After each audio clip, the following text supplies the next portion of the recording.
Como vimos en el capítulo anterior, la distribución de líquidos en todo el cuerpo se puede dividir en dos categorías generales, líquido intracelular y líquido extracelular.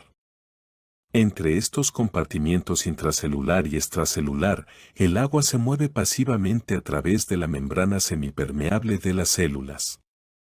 De esta forma, cualquier cambio de osmolaridad en el fluido extracelular es seguido, casi instantáneamente, por el movimiento de agua desde o hacia las células hasta que el interior celular alcanza la osmolaridad del fluido extracelular.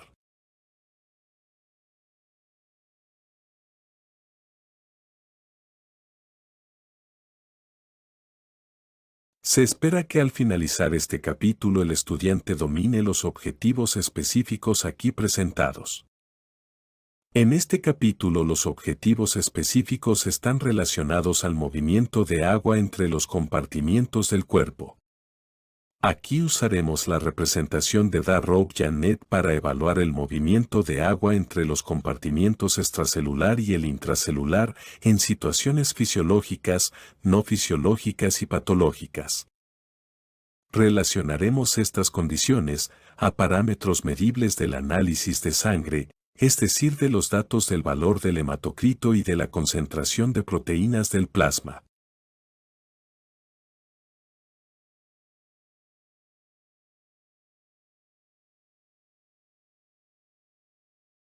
Esta figura muestra la representación de Darroch-Janet en condiciones normales.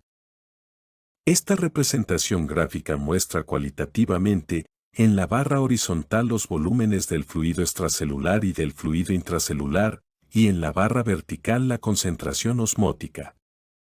No es una representación cartesiana, simplemente muestra en forma relativa esos valores. A partir de ahora y para las próximas imágenes, se incorporará esta figura, en azul, para representar la condición normal y siempre se colocará al fondo para tener una comparativa.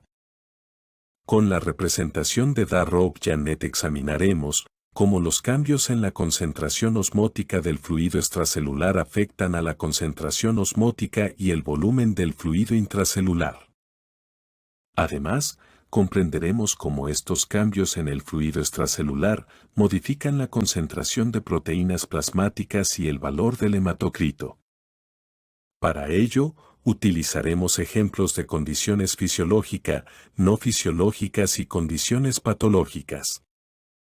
Muchas de estas situaciones son transitorias hasta que los mecanismos compensatorios o las intervenciones clínicas actúan para restablecer la normalidad.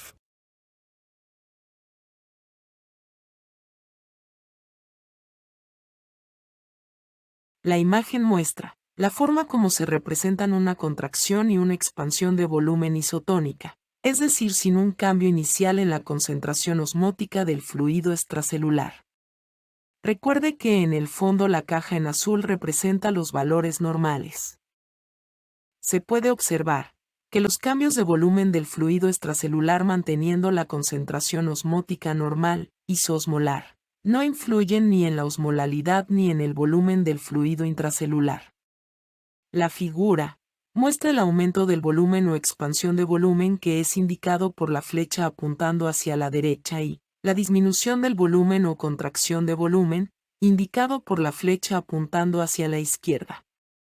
Estos cambios se indican con relación al valor normal del volumen del fluido extracelular. En este ejemplo la concentración es isoosmolar, es decir, unos 295 miliosmolar. De aquí en adelante, usaremos los términos tonicidad y la osmoticidad como equivalentes. Por ello isotónico será equivalente a isoosmótico, aunque conceptualmente sean diferentes.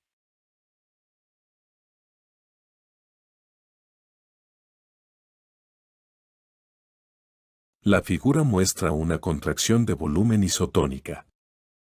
Este tipo de alteración se produce, por ejemplo, durante la diarrea o a causa de una quemadura fuerte, y representa la pérdida de líquido isoosmótico.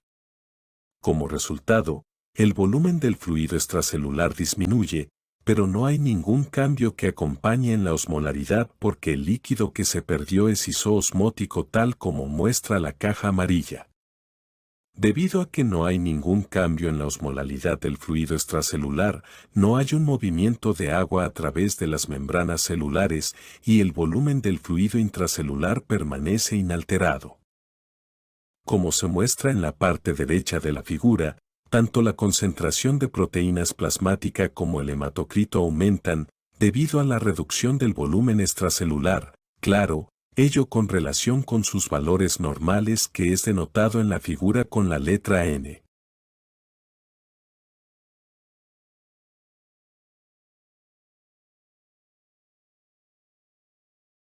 Durante una expansión de volumen isotónica, como en el caso de una persona que recibe una infusión de cloruro de sodio isotónico, o en el caso de un insulto fisotónico que es común en Puerto Rico durante el chinchorreo, por ejemplo, cuando se come una gran cantidad de alimentos salados, es decir, cerdo asado salado y se ingiere una gran cantidad de líquido, que podría ser agua, al mismo tiempo.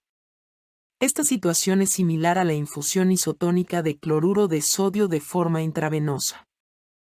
Debido a que cloruro de sodio es un soluto que principalmente está en el fluido extracelular, toda la solución isotónica de cloruro de sodio se añade al fluido extracelular, causando un aumento en el volumen de fluido extracelular, pero sin cambios en la osmolaridad del fluido extracelular, debido al consumo de agua. Este cambio en el fluido extracelular no afectará el fluido intracelular, porque no hay diferencia en la osmolaridad entre los dos compartimentos. Como se muestra en la parte derecha de la figura, tanto la concentración de proteína plasmática como el hematocrito se reducen, con relación a sus valores normales debido al aumento del volumen extracelular.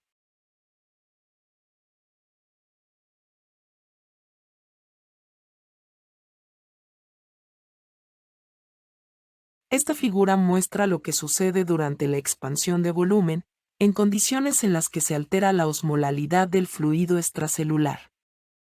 Más adelante, veremos que en estas condiciones se afectarán tanto al volumen, como la osmolalidad del fluido intracelular. La figura solo muestra los cambios iniciales durante una expansión de volumen y durante un aumento o disminución de la osmolalidad del fluido extracelular. La figura no muestra lo que pasa en el fluido intracelular, que discutiremos en detalle más adelante.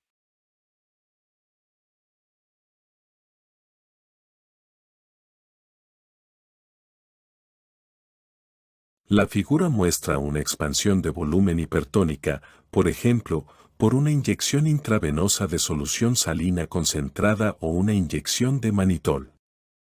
La expansión del volumen del fluido extracelular, por sí mismo, no afecta al fluido intracelular, pero la elevada concentración osmótica del fluido extracelular provoca el movimiento del agua del interior celular hacia el fluido extracelular, hasta cuando el fluido intracelular alcanza la concentración osmótica del fluido extracelular.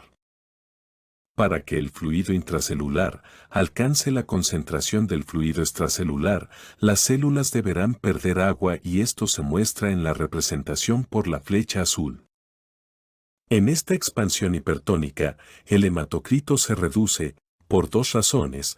Primero, debido a la expansión del volumen en el fluido extracelular, en otras palabras, existe el mismo número de células sanguíneas en un volumen aumentado de fluido extracelular y en segundo lugar también se reduce, porque el plasma hipertónico hace que las células sanguíneas se encojan.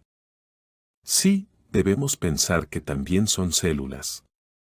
Por otra parte, la concentración de proteínas en plasma se reduce debido a la expansión del volumen o ganancia de volumen en el fluido extracelular. Estos cambios en el hematocrito y la concentración de proteínas plasmáticas representan datos importantes en clínica.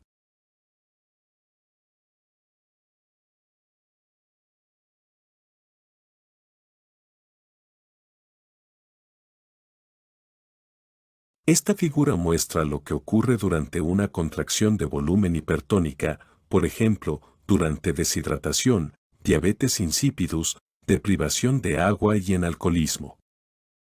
La contracción o reducción del volumen del fluido extracelular no afecta al fluido intracelular, pero la hipertonía del fluido extracelular produce el movimiento de agua desde el interior de las células hacia el fluido extracelular hasta que éste alcanza la concentración osmótica del fluido extracelular.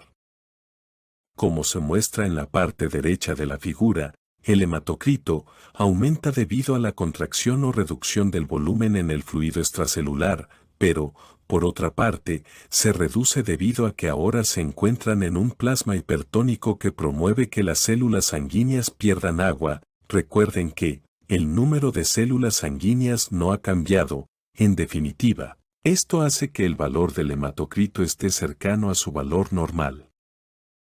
La concentración de proteínas en plasma aumenta debido, solamente, a la contracción, o reducción, o pérdida del volumen del fluido extracelular.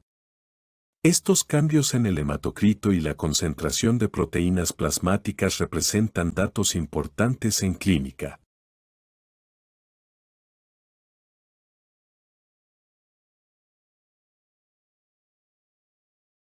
Esta figura muestra lo que sucede durante una contracción del volumen hipotónico, como por ejemplo en la insuficiencia adrenal, que es una condición en la que las glándulas suprarrenales no producen cantidades adecuadas de hormonas esteroides, principalmente cortisol.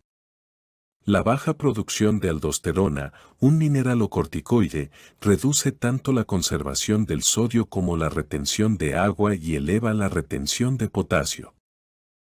En esta condición, el hematocrito aumenta en comparación con el valor normal debido a la contracción o pérdida de volumen del fluido extracelular y, además, también aumenta debido a la baja concentración osmótica del fluido extracelular, que hace que el agua entre a las células sanguíneas. Como consecuencia, el hematocrito aumenta. La concentración de proteínas en plasma se eleva debido a la contracción del volumen o pérdida de volumen en el fluido extracelular.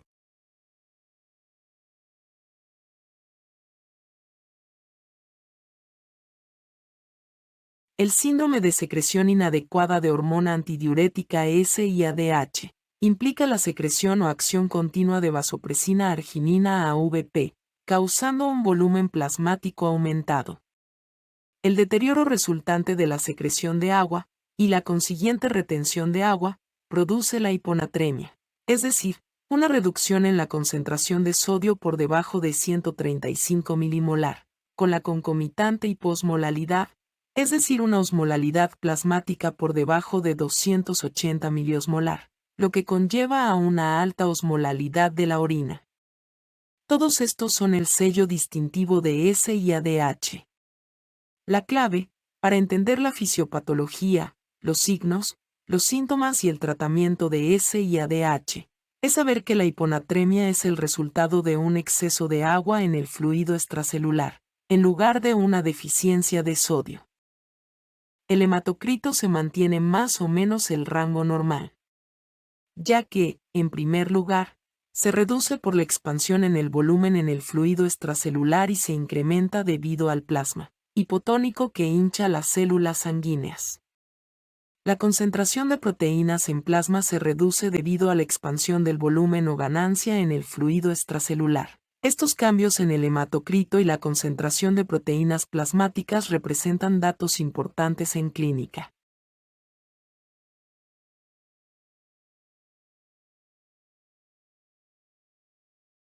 En resumen, ahora mis estimados doctores deben ser capaces de poder explicar cómo y por qué ocurre el desplazamiento de agua entre los compartimentos corporales usando el diagrama de Darrow-Janet. Pueden identificar los cambios asociados durante la homeostasis del volumen y la osmolalidad usando el diagrama de Darrow-Janet. Pueden definir los cambios de volumen y osmolalidad en una determinada condición, por ejemplo, durante deshidratación, insuficiencia suprarrenal primaria, SIADH, etc. Asimismo, pueden definir inicialmente estados particulares en situaciones fisiológicas o patológicas usando como base la concentración de proteína plasmática y el hematocrito en un paciente. Siempre recuerden que el volumen plasmático puede afectar al hematocrito y la concentración de proteínas, mientras que la concentración plasmática solo afecta al hematocrito.